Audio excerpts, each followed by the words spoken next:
Follow what I'm doing. Also subscribe if you haven't yet.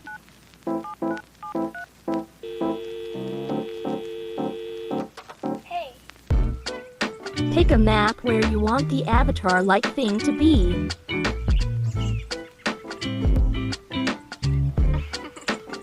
I'll pick this one. Find an op to use for the green screen. Screenshot. Fill it in. Okay, time to edit.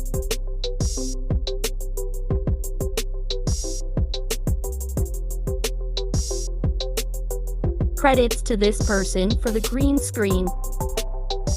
Okay, time to crop.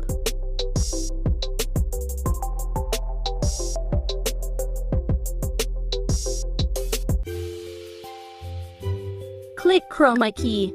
Put intensity up and shadow. Make sure it's fit with the OC. Like this.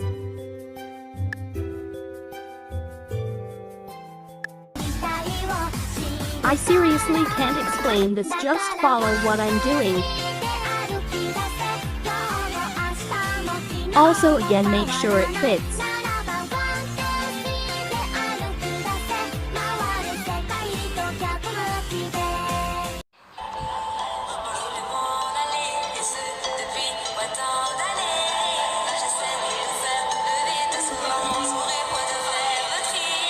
That's it, lol. I hope this helped.